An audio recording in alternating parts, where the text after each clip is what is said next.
Hello friends, let's talk about XL Photogrammetry on Polycam. This is a really important feature that is a big reason why people could go pro and should go pro, but not a ton of people understand what XL Photogrammetry is. I think the term is actually not ideal because it doesn't actually have anything to do with size.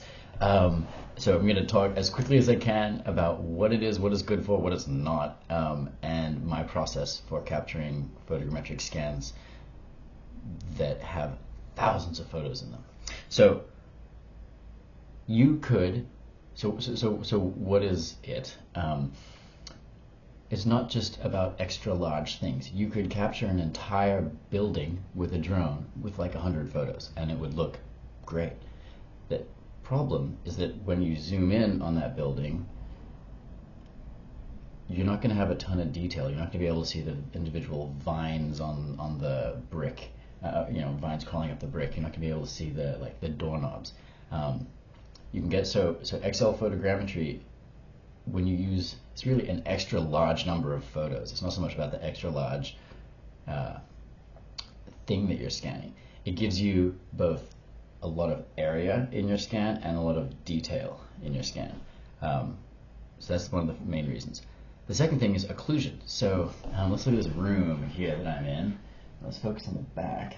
So here we've got a bunch of objects up on this shelf.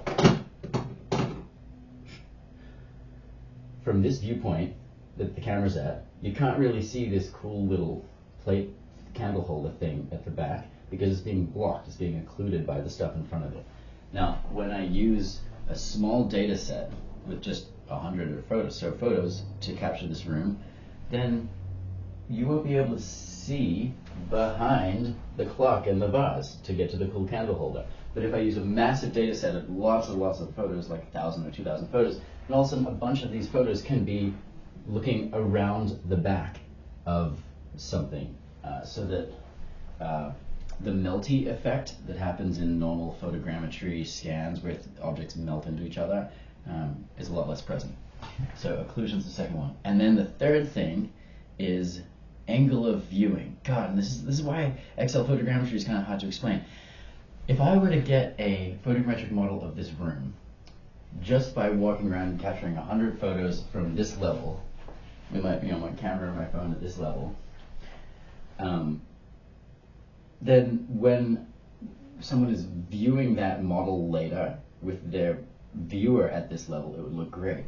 But if their viewer's down here, everything will look melty again, because the only photos I captured were from up here. They weren't seeing under the shelf here.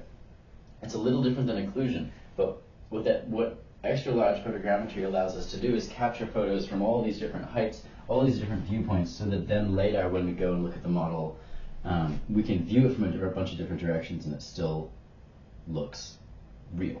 It still looks good.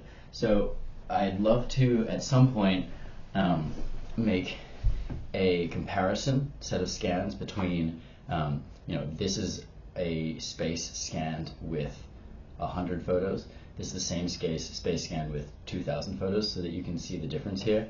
But in the meantime, I thought I'd just record this so that people understand XL Photogrammetry a little bit better. It's about size as well as detail. Detail at the same time as having a big scan. It's about occlusion and being able to see behind objects, and it's about viewing angles and being able to look at a scan and have it look real from a lot of different directions. And that's the benefit. And it's kind of complicated to communicate, so if we can figure out a way to do, at a high level, all it means is more accuracy, more detail and more accuracy. And so this feature should appeal a ton to AEC pros. It should also appeal a ton to artists, but we just need to figure out the right way to market it.